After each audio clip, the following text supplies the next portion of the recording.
room and buying stuff, and it's just like, it's a lot. I can imagine. So you are able to let people come in or just pick up on the outside? We're letting them in now, as long as they have on a mask. Oh, well, and if you don't have one, you can buy one from us.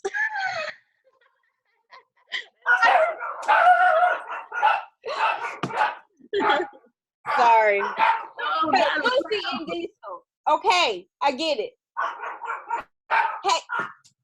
Oh, they're trying to let me know the UPS guys out there. Well, I will make it short because I know you got a lot, but what I'm doing, I'm interviewing entrepreneurs, and I feel like you're one of my top ones that I admire and inspired by. Thank you so much, babe. I'm so proud of you. Thank you. But just to talk more about how a lot of entrepreneurs get into this field and they just think it's all rosy. You know, some of them just say, hey, I want to start a business and I'm just going to make some money, but they don't properly structure their business and protect themselves. So that's been my platform that I've been on, and my soapbox I've been on, pushing that, because a lot of entrepreneurs just get out here and then they get messed over and they're mad at the world besides themselves for taking the proper steps to structure their business. Right. So that's my thing. And I know you have, I remember a while back you posted like contracts and stuff that they can use and follow by. So we'll just kind of get into it. And of course, this is for Shop Black Dallas, and it's also for my other platform, $1 Million Strategist. But just to introduce you, they know me, I know they know you. But just to get you on and introduce yourself, and we'll just go from there, and I'll ask questions and you can let everybody know what you do. Okay. So just introduce myself? Go ahead. Okay. So, hey guys, I am Tiffany Walker, also known as Pink Lucy. I am a fashion designer and stylist, originally from Louisiana, based here in Dallas, Texas. I am an entrepreneur to the 10th degree. I knew early on that I could not work for anybody. My personality and my vibe is just a little bit too much for everyone. So I knew that considering that I like to move to the beat of my own drum and do what I want to do when I want to do it, then that means you should work for yourself, because no one should be subjected to that. Right? They don't want to be. That type of torture, like. Right. Like, damn, can we just, like, come on, girl. Like, no, I don't want to do it right now. Like, no. And I'm at that space too, so. Yeah. So with that being said, I had a passion and love for art and fashion at a very, very young age, and made a decision early on that my life would be about making sure that that vision and that dream came to fruition completely. And that has been my life goal. And now it's my dream that I get to live daily. Right. And here you are, Pink Lucy. Right.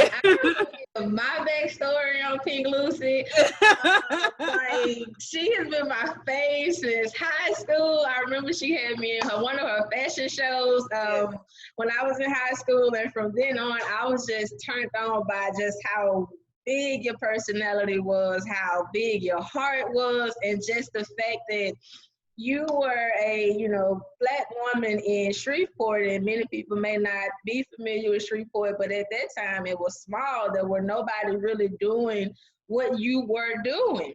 So to have that, and you that day I remember we were doing the practice, I forgot what we were, but you were just on it, and I'm like, damn, she got this going. I can do this too, So that sparked something in me to say, I want to do this. I want to work for myself. I want to be creative. And here I am now, teaching other entrepreneurs how to start a business and how to get their business going. So you have been my inspiration all over. Thank you so much. I always knew you was going to be somebody. I knew that. Love it. So Yeah. tell people just your outside of wanting to work for yourself, how did Pink Lucy and just the concept of Pink Lucy come about for you?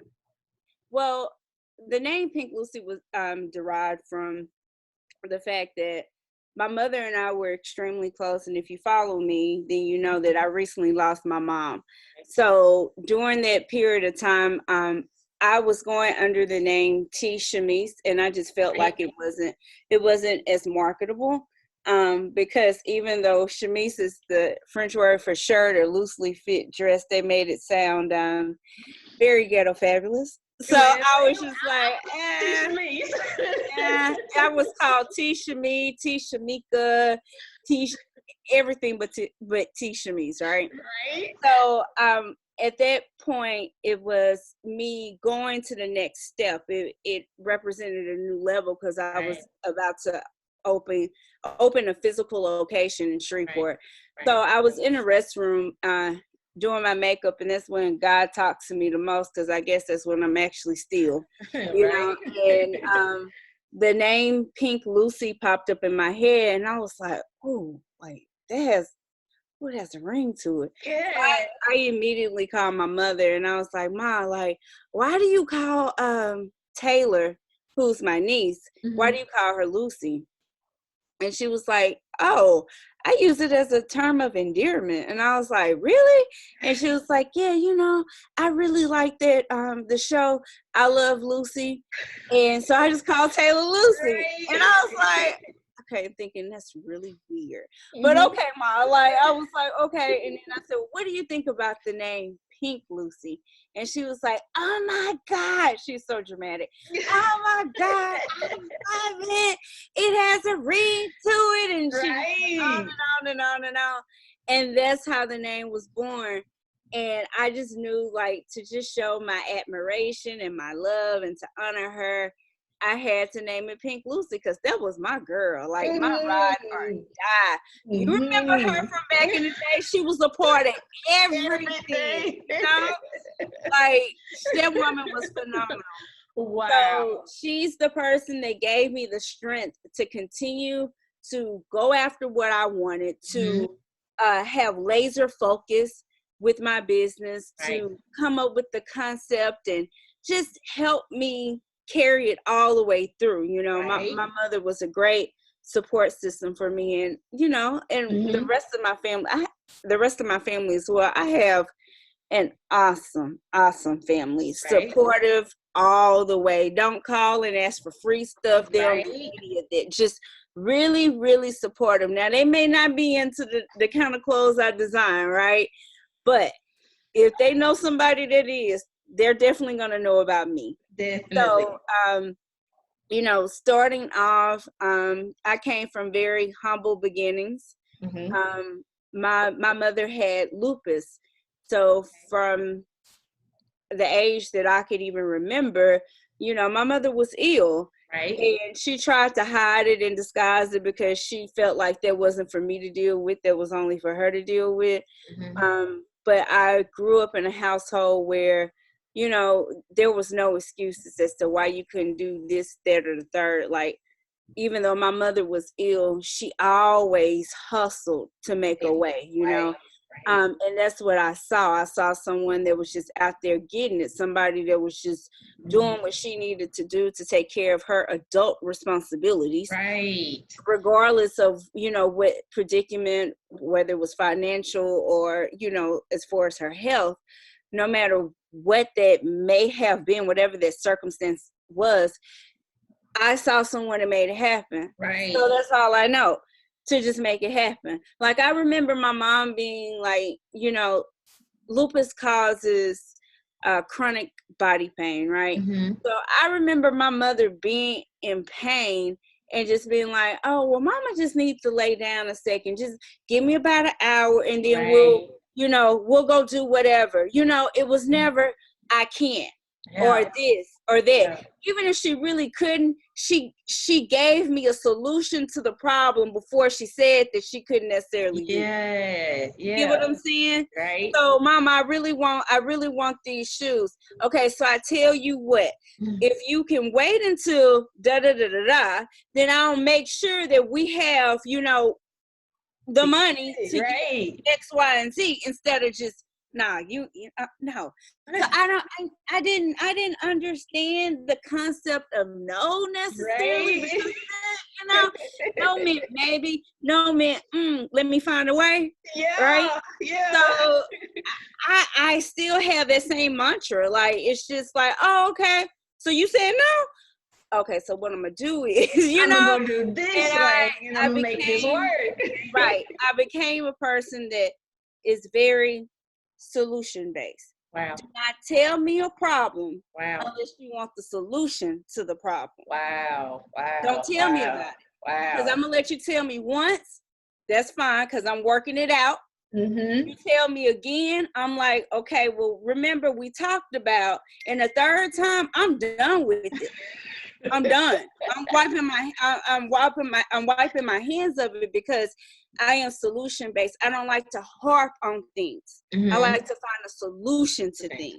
Right. You know? And I think for sure with Pink Lucy, you have people who are watching you and inspired by you and seeing that you're not taking you're competing with large brands and large designers, and you are making a statement with Pink Lucy. And you have a lot of celebrities I see that are attached to your brand, and they are wearing your clothes, and it's like, yo, I know where she come from. So I for sure know what you're saying. I was thinking, I remember your store that you had on Kings Highway. Yes. Yep. By Goodwill. And I'm right. Like, by the Goodwill. Yes.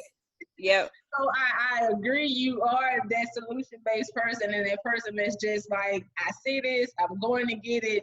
And just to know Pink Lucy come from that space to global brand, like, you can't tell me it's not possible coming from a small town.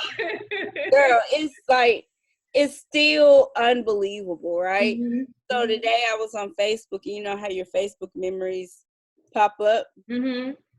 And today was the day that 8 years ago that I announced that I was moving to Dallas. I remember that. Yeah. So when I saw it, I was like, oh my God, like, this was 8 years ago. Mm-hmm. I can't lie, I was scared shitless.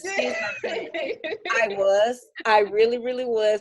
I was trying not to let anybody else know it or see it. I'm like, Lord, like, how am I gonna do this? Dallas, like, I wasn't afraid of necessarily the move and being around different people. It was the thought process that here I am, I'm moving, and I'm not like just moving physically. I'm moving my business everything. So I remember getting into Dallas, and like, I had a live workspace, right? Yeah. So I like was passing by these homeless people.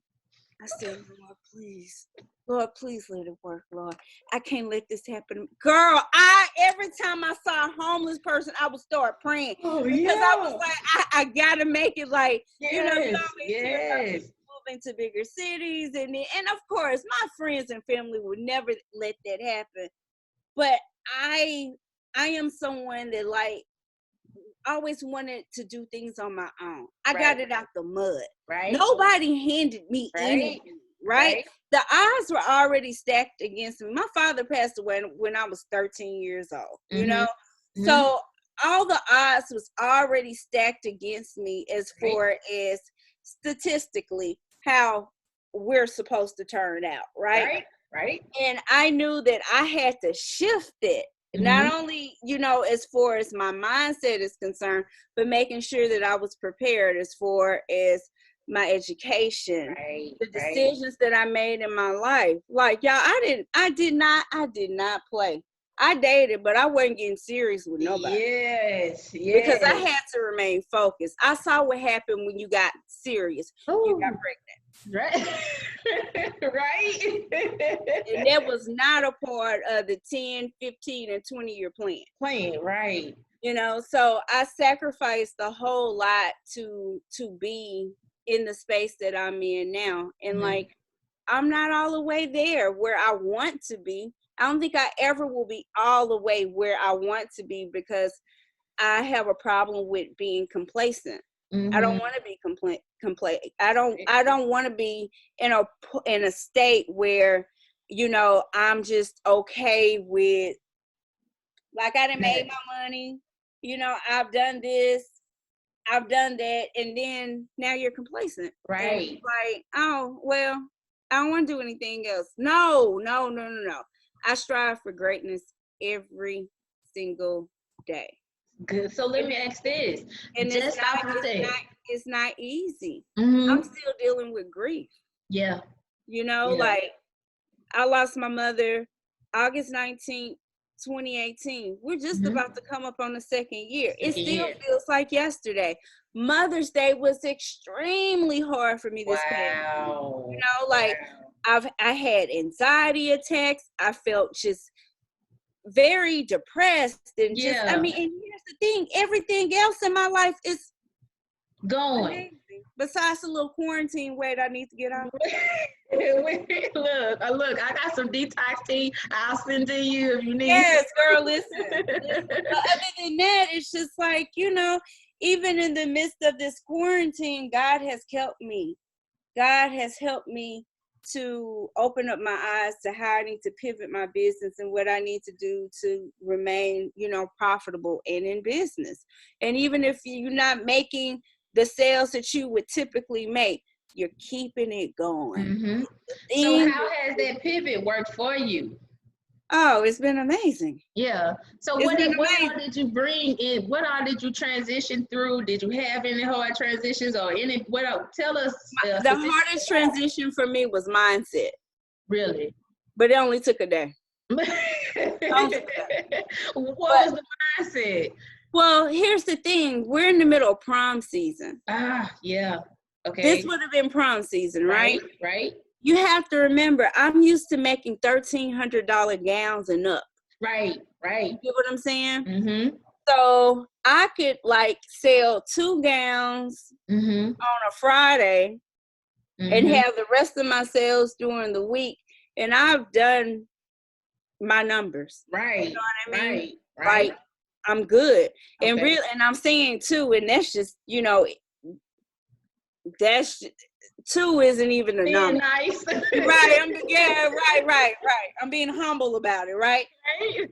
Typically, it's like 7 gowns. Yeah. Because I only do my consultations on Fridays anyway, so that's why. Right. You know, so I've made, you know, like, amazing money in one day. That's all it takes me is one day, right?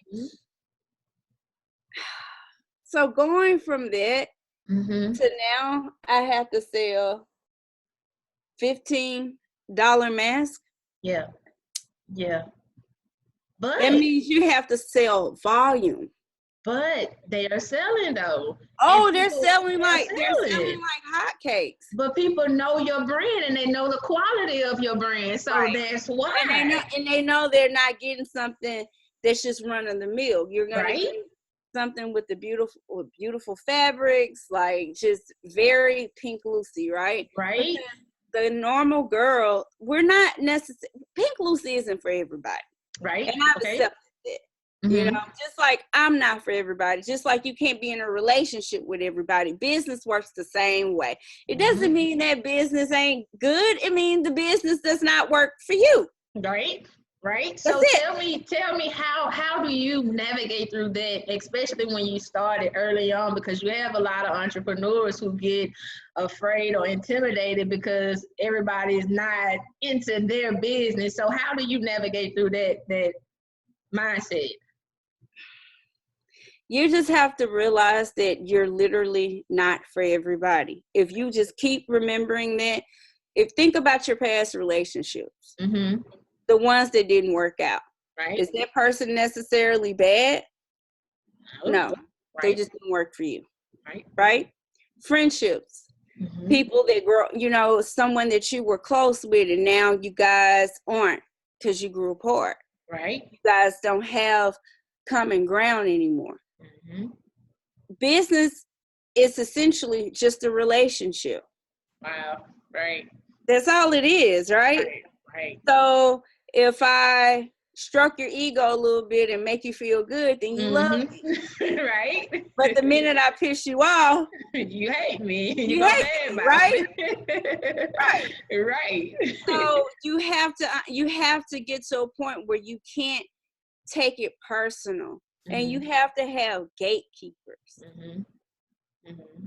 And even if you don't have a gatekeeper, meaning someone that's handling your inquiries, your emails, because see, you're gonna take stuff personal. Right. But even if you don't have that, you better come up with your alter ego. Speaking third person. Mm-hmm. Mm-hmm. And protect yourself at all costs. Right. Right. You know, I'm blessed to have a staff, but I remember early on, I played like I was, you know, Jessica with customer service, and right. I'm Laura with public relations. Right. And those were my gatekeepers. But I did that because people, when they feel as though they can come straight to the target, you're always going to be attacked.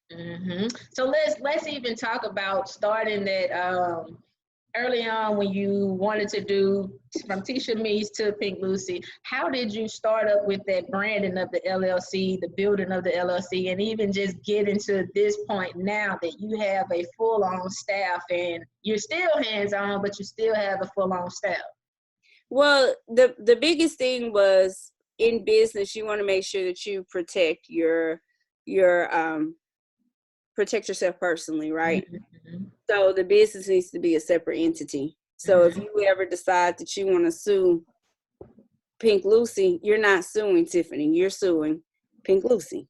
Right. Because Pink Lucy is its own person, essentially. Right. It's its own entity, right? Exactly. So, you know, having those legal structures as well as, you know, the tax, that it also helps with your taxes, all of that is very, very important. You have to operate as a business and not as somebody that's, you know, selling clothes out of her house. There's a difference. Yes. Even if you are selling the clothes out your house, it still should be ran like a business that just happens to be in your house. Thank you. Okay, I'm glad you said it. Yeah. Yeah. You have so many people for me that I work with, you know, a lot of people, of course, the e-commerce is the thing now. And when I first got into working with people with just only e-commerce businesses, it was kind of hard for me because I'm used to brick and mortar style clients and I'm used to brick and mortar style business, and trying to teach them, hey, you have to run this as if one day you're going to open up a brick and mortar, and they couldn't get it. So by you saying that, it's like, thank you, the heavens have opened and somebody has finally spoken. Right. You still have to function as if you have a brick and mortar business. And it never stops. Right? Because it's going right now. Like, I'm having to respond to my showroom. It never stops. It's 365. Right. Right. Oh, how would you tell them to function as even though they're e-commerce, how can you give them some type of advice to say, eventually you may want to do a showroom, eventually you may want to have a retail store? How can you get them to change their mindset that they can run and operate it in that manner? Well, you know, if you ever decide that you want to have an actual brick and mortar, you just need to make sure that you are ready to take that on. Because I swear, everything you add to your business is like birthing a child. Right. It really is. You got to hold his hand. You have to, you know, burp it. You gotta feed it. You know, like, of course, in a metaphorical sense, but you know, it's like it's so many things that go along with it, right? And here's the thing: you can be successful with just an online business, right? You know, you can get you an office space, and the office space have, you know, the clothes there that you're shipping out. As you get bigger, get you a warehouse space, but it's growth and it's steps. Don't jump. With everything that I've done, there has been steps. Right. I didn't just, I'm just gonna go do this. You know, you have to prepare yourself for every level, every step. Now, I'm not saying stagnate yourself, right? But just understand what you're taking on, because when you take on a physical location, now you have overhead. Right. You know, right. You have overhead that you have to take care of. That's taking care of another household. Ooh, have employees. You're taking care of their family. That's having 5 kids. Oh, good God. I had 45 employees. Ooh. Yes, so I was taking care of 45 families, and that was a lot to jump from 2 kids to 45 kids. And I was like, God, wait, you didn't tell me it was gonna be this much. It was a lot. It's a lot. It is a lot. You know, when you gotta sign that check or make that direct deposit. Oh, and you looking at their paycheck like, Lord. And you're not even getting paid that. No, you're not. You know, that's it's challenging. Yeah. It's not impossible, because I never want to make anyone think that it's not possible, right? Right. So it's just one of those things that you have to make sure that you are prepared for. It's detrimental for you to be prepared, because if you're not, this thing will eat you alive. Yeah. It will really eat you alive, you know, and you just have to make sure that you understand fully what you're taking on. What gets Pink Lucy up and drive? What's just that now, since you've gone through a lot of the ebbs and flows of business, and life has happened, other circumstances, what's now the mission? What's the shift to say, this is what's driving me, Pink Lucy, and this is where we're trying to go? The legacy that I have to continue. I have a legacy that I started over 16, 17 years ago. Right. I am known. I am admired. People have a lot of love and respect for me. Right. I have my haters as well, but I don't focus on them. Right. It's too much love for me to focus on that. Right. You know? Right. So also just realizing the sacrifices that my mother made for me to be where I am today. I'm not going to allow that to be in vain. Right. That was my first investor. That was my biggest cheerleader. Everything that I needed her to be, she was that and more. And there could never be anyone that could fulfill the shoes and the role and the part that she played in my business. But what I can do is make sure that I continue, excellence. Right. And that I leave a legacy that, like she left. Like my mother was very respected, very loved, and she poured that love into whoever she encountered. I do the same thing. I can be rigid as far as business is concerned, because you have to stand your ground, or people will run all over you. Yes, but I cannot be the person that's heartless. I can't be that person. Now, my policies and my policies and my guidelines, this is what it says, right? And this is it. But outside of that, like, I still got to be a person that's compassionate. Right. That I'm doing things in the community. I'm giving to other people. I can't take, Mm-hmm. and not give love back to the very people that that are supporting me. Mm-hmm. Like, it's very selfish for you to do that. Like, I could not feel as though I was profiting off of a pandemic. Yeah. Without making sure that I was doing some good during this pandemic, right? So we've been giving, masks away to essential workers, to healthcare workers. I've been giving money to single mothers. Yeah, it's so much that I do that I don't even talk about. Right. Because it's not for the cameras. It's just not. Yesterday, I was standing outside. Mm-hmm. I live in a gentrified area. Mm-hmm. So we still have, some people that may be homeless or look like they could even be on drugs, Mm-hmm. And I live in a nice area, but you know how it is, right? Especially in Dallas, right? They take over these areas and you still have these people that have been there all their lives, right? Right. So I saw this man and he was like sitting by the telephone pole, and I looked, and older gentleman, mm-hmm. stayed there for a while.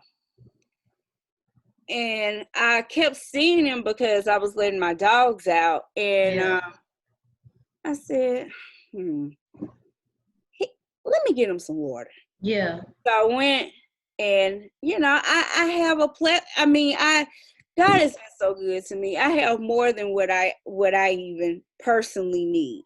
Right. So much that I have a closet downstairs that's just full of supplies, Right.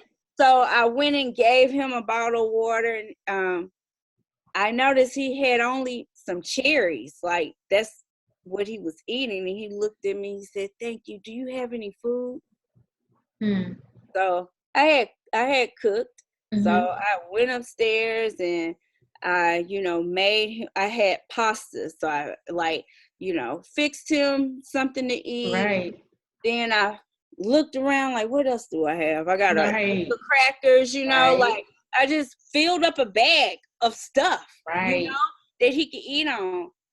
And I gave it to him. Mm-hmm. And that man was just so thankful. Right. Because I don't care how much I'm paying to live where I live, right? Right. I get that, like, some people have the attitude, well, I shouldn't even have to deal with all that, whatever the case is. The thing of it is that these people are still human. Right. And you have an opportunity to pour into other people and help other people. If you have the means to do so, then do it. You are a horrible person. Mm-hmm. Don't. Mm-hmm. And that's how I look at it. Mm-hmm. And everybody may not agree with that. Well, I wouldn't want him to continue to be coming by my house, whatever the case may be. Okay. Whatever. But that's not what you stand for. And I was right. So I can't see a person. Right. I can't see a person that's in need and know I have a surplus and then I not give to them. I just can't do it. Mm-hmm. I wasn't raised that way. Right. And I think if we took that mantra on a little bit more, our people, because we so hard on each other. Ooh, very. So hard. Very. You go to McDonald's time and time again. Now, the ice cream machine broke, your fries cold, and they give you mustard instead of mayo. But you keep going back. You go into these stores that don't even want you there in the first place. They won't greet you. They won't speak to you. They won't do anything. But they'll take your money. They sure will. But you keep going back because it's almost like you like the torture. Yeah. And you like to be able to say, oh, I have X, Y, and Z. But then you got the girl who sells clothes and she trying to get everything started and she done made a few mistakes, Yeah. As all businesses make mistakes because we are not robots. We're people, right? And now you talking about her on Facebook. Ooh. No, ma'am. Ooh. Listen, that's how you get unfollowed. Yes. That's how I am. And don't tag me in any mess. Don't expect for me to comment on it. Like, no, I'm not doing it. Like, if you have a problem with the business owner, go speak to them personally. You can help strengthen their business. How do you handle something like that? When people come at your brand and they're talking, sideways, not you trying to keep Shreveport out. Woo, keeping Shreveport out is hard, girl. But you're trying to remain professional. How do you keep that and still maintain that level for your branding? Type. Delete. Stop. Put the phone down. Go off. Get it out. Pray about it. Thank you so much for contacting. Oh, yes, I really appreciate, like. Goodness. So your policies and stuff that you have. Oh, and that leads me to that. You have online for e-commerce? Those who have e-commerce businesses. You have the contracts and stuff like that. Oh yes. How does that hold place for you, and does that creates that barrier so you don't have to delete? Girl, I'll be like, refer back to page 6, line 5. Oh, God. In the second paragraph, it says there in bold. Right. I also have an attorney. Okay. Oh, that's good. That's good. Very important, right? Mm-hmm. What everyone has to realize: the more popular you become, the more money you make, the more problems you have. Just because these people aren't talking about their problems doesn't mean they don't have them. Because I can assure you. They do. They do. They do. And 9 times out of 10, they're not structured and they're not protected.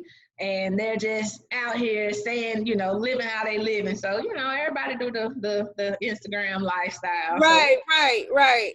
But with me, if we got a problem, we can go to court. Like, you want to take me to court? That's fine. Let's go. It's like, okay, well, if you feel like that's how we need to resolve this, then let's do it.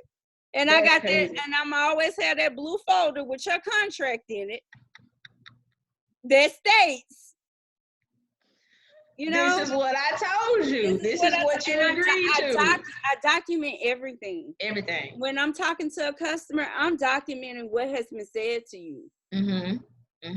Just to make sure that 1, I do what I say I'm going to do. Right. And 2, just in case we have any issues, everything is already documented.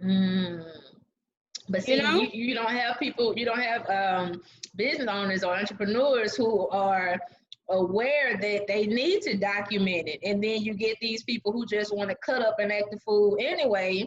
And they come back and, well, this ain't what you said. Like, you can't state what you said because you don't have any paperwork. You don't have any policies, no procedures, no nothing. And you have to understand that,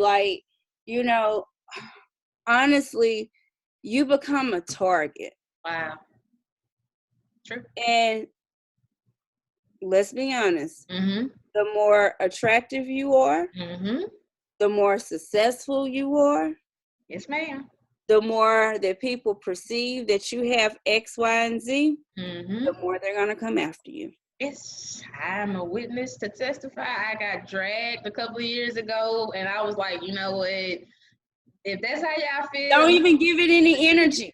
Fine. Don't give it any energy. Let me tell you why. Because by the time they make the post or they say what they're going to say or whatever, they done went on. People, they're going to engage a day or 2. Yep. And then it's gone. It's gone. Yep. Don't go back and forth. I didn't even respond. I just laughed about it, and I was like, you That's know what? Okay, that's fine. what you have to do, and go Fine. on with your life. Fine. And I'm like you. If I gotta grab a blue folder, or if I gotta get in the turnip, we can do it how you want to do. Right. But I'm Cease and protected. desist, right? Because that's all I'm gonna do. I just call my attorney, and a letter about to be sent to you. See, a lot of people aren't aware to have all of those structures in place to do something to that nature if anybody decides they want to come against their brand, come against their name, or defamation of character. Because it's just a matter of time when it's gonna happen. It is. It is. That's all it is. It's just a matter of time. I can agree to that. Do you have any advice, other advice before we, part ways? Do you have any other advice for entrepreneurs, anybody wanting to get in your field, your industry? What's the advice? Pink Lucy, like I said, you started from very humble beginnings to get to where you are. So what is your advice for new business owners? Research. Protect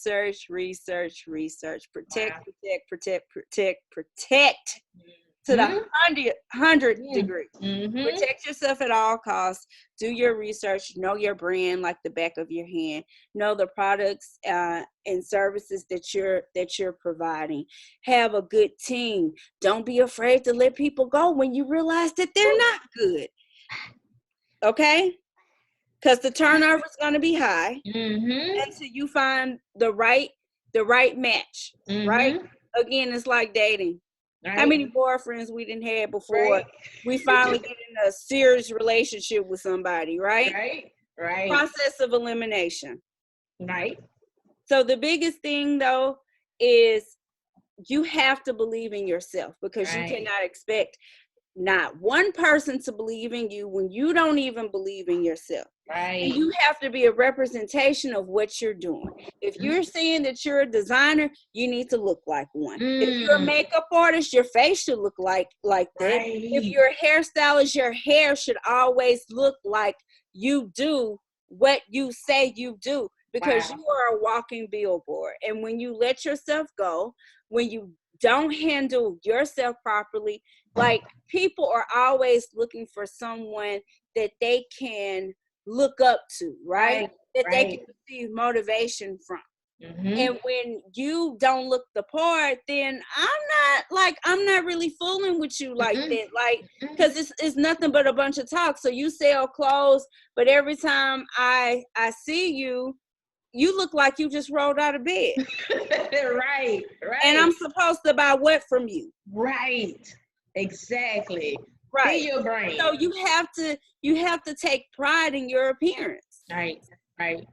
I mean, we live in a world of social media. I'm not saying that you're, not supposed to be who you are, but what I'm saying is that you need to be presentable at all times. Right. And you need to make sure that your life is aligning with what you say you do as well. Watch the things that you post. Right. The things that you say. You're being judged off of it. Be a walking representation of what you say you are. And most of all, keep the faith. It is not easy. It's not supposed to be easy, because if it were easy, then everybody would be doing it. Well, I agree. And entrepreneurship is not for everybody. It's not.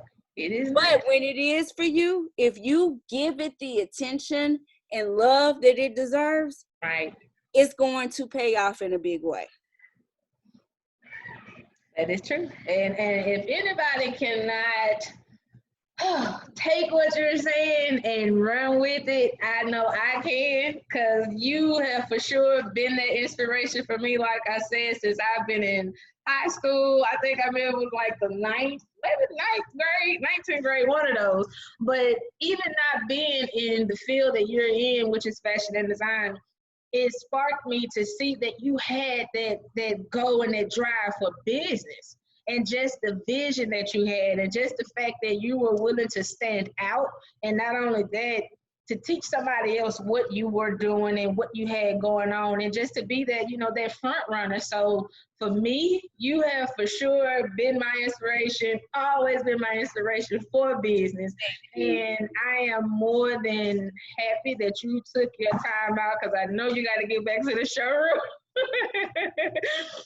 And I know people are needing to get masked, and you're out there. You might as well consider yourself on the front line, because you are providing that for those who are on the front line. Even though it's fashionable and looks good, they don't look damn good wearing it. Right. That in itself is awesome, and I wholeheartedly appreciate you for taking your time out to see. Oh, you're welcome. You're welcome. And guys, y'all have to forgive me for losing my train of thought a couple of times and having to look at my phone. But like I said, it never stops. Yeah. So I have about 20 messages right now that I have to respond to. But I enjoy sharing my journey and helping other entrepreneurs navigate through this wild walk. Yeah, wow, right? This chaos that's so worth it, Even though I know they know who you are, let people know where they can find you all across social media, and we're gonna leave it at that. All right.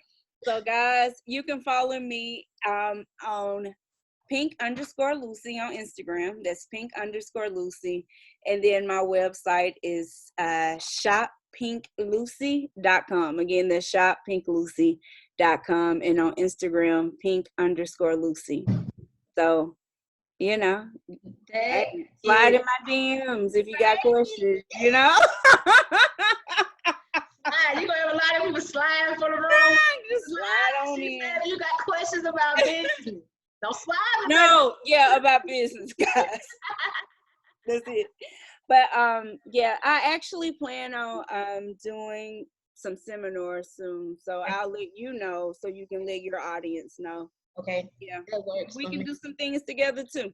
Yes, because we are getting with Shop Black Dallas. We're bringing that and expanding that. We're having to learn how to pivot through that. So for sure, you can teach me some skills, what I need to learn on pivoting in that position in that field. And I really, really, really appreciate it. I love you from the bottom. I love you too. I'm so proud of you. Oh my God.